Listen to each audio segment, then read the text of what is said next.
This is a discussion about the pros and cons of using medication-assisted treatment versus conventional treatment for those addicted to opioids by Lisa Campbell and Christine Bowen. Throughout the world, the misuse of opiates is the main reason for treatment services and the fastest growing problem with substance use in the United States. The three medications approved by the FDA for opioid addiction are methadone, buprenorphine, and naltrexone. Due to alterations in stress-responsive opioidergic and dopaminergic pathways, long-term treatment is required. Detoxification, intensive inpatient treatment, and psychosocial therapy have been attempted but not proven to be as effective in treating opioid addiction as medication-assisted treatment. Extensive research shows that each of the three available medications used to treat opioid addiction have superior treatment outcomes to non-medication-based therapies.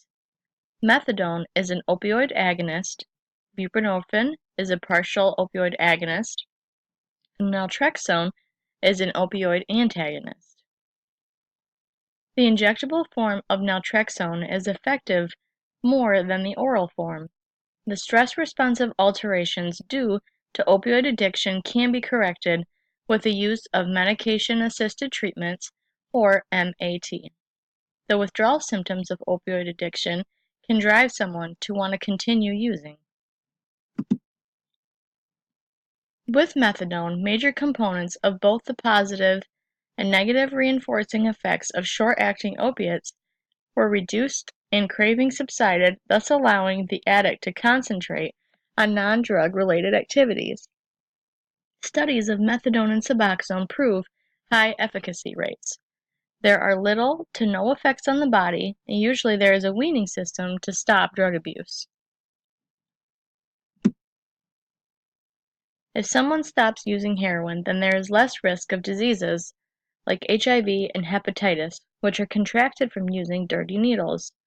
Using an approach like this aims to give respite from drug craving and withdrawal symptoms without giving patients an intense high like with heroin.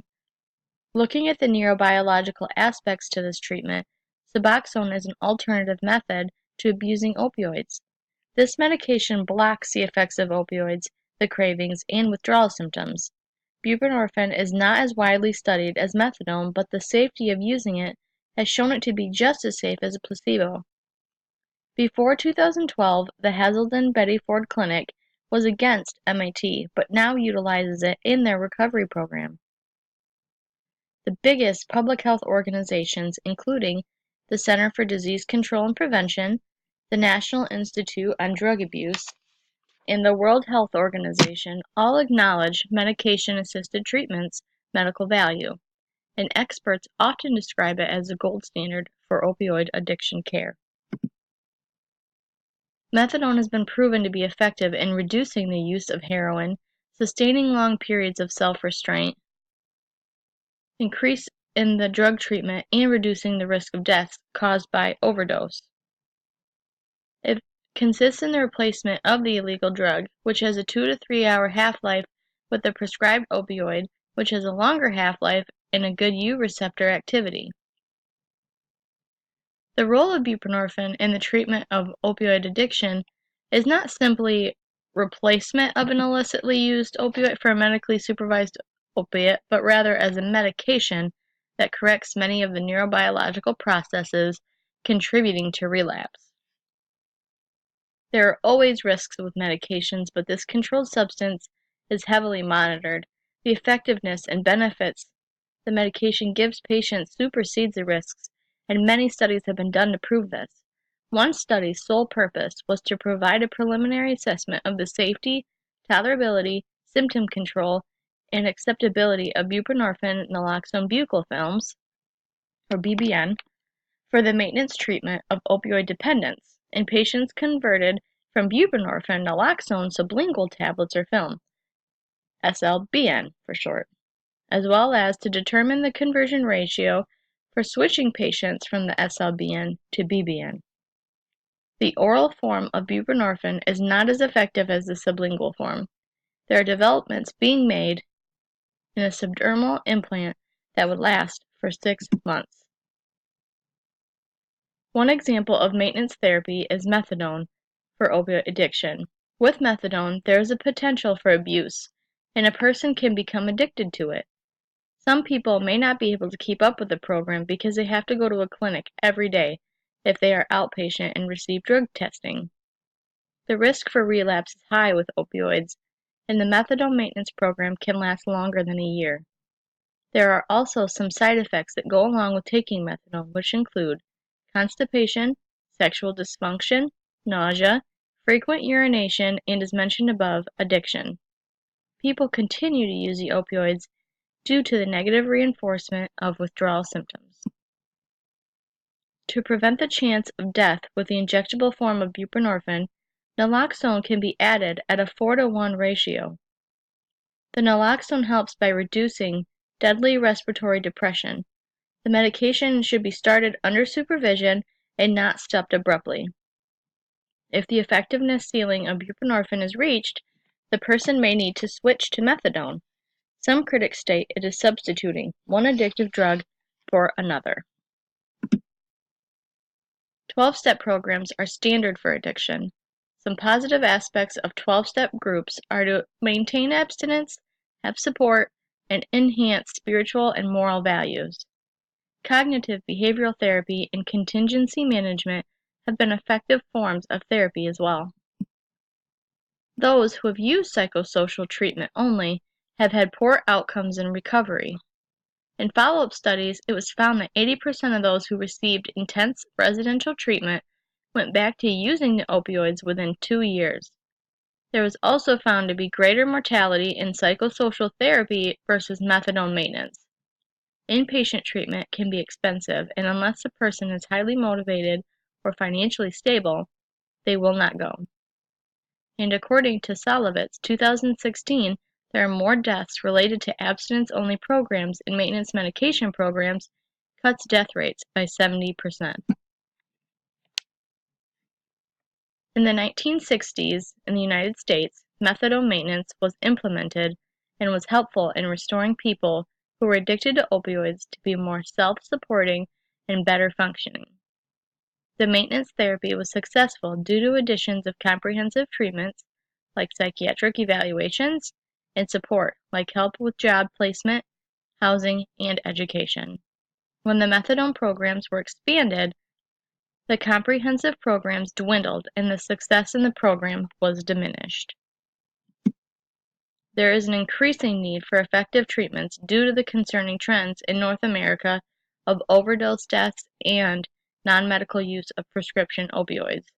In 2014, 17 million users of opioids were estimated globally. The same year, prescription pain relief abusers were estimated at 1.7 million compared to 586,000 users of heroin in the United States alone. Not only does the treatment need to be more effective, but the front end of prescribing and regulation of the medication should also be improved. There are pros and cons to both medication-assisted therapy and psychosocial therapy for opioid addiction, but if used together, one would have the best outcomes. Heavy monitoring and alternative pain relief along with regular therapy visits would be the most effective in reducing the opioid epidemic. Educating communities and having better access to care would be beneficial. The aims of treatment are to reduce opioid-related deaths, reduce crimes in society, break the cycle of addiction, and prevent relapse, and integrate the person back into society. Individualized treatment that determines what is best suited for a person's recovery is the best route to improving their life. The dangerousness of medication maintenance therapy is concerning. Some of the ways this form of treatment can be dangerous is poor compliance, such as treatment may not be collected from the pharmacy or treatment center, or it may not be taken as directed. The distance needed to travel to the pharmacy and opening hours can influence the former, but supervised dispensing can overcome the latter.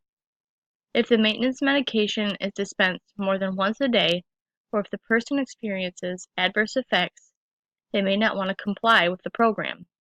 The program should follow the guidelines, and have psychological support and flexible dosing schedules. A positive therapeutic alliance is needed to promote compliance. Most people who detox or enter a MAT program relapse and cycle in and out of the program. Poor access hinders MAT, such as a limited supply of treatment facilities, creating long wait lists, high thresholds for starting treatment, such as length of heroin abuse, intolerance of any other drug abuse, required attempts at detoxification, and inability to pay for treatment in complex insurance schemes. Free treatment and more harm reduction strategies should be employed. Prevention by reducing access to opioid prescriptions would be a key factor as well. Salovitz 2016 reports that although pain relief prescriptions play a large role in people becoming dependent on opioids, the most people who abuse them get them from people they know and not even as a prescription. There is overwhelming evidence that MAT is proven more effective in treatment for opioid dependence if monitored and adhered to correctly with support in a therapeutic alliance with treatment staff. The person in recovery should succeed. Thank you.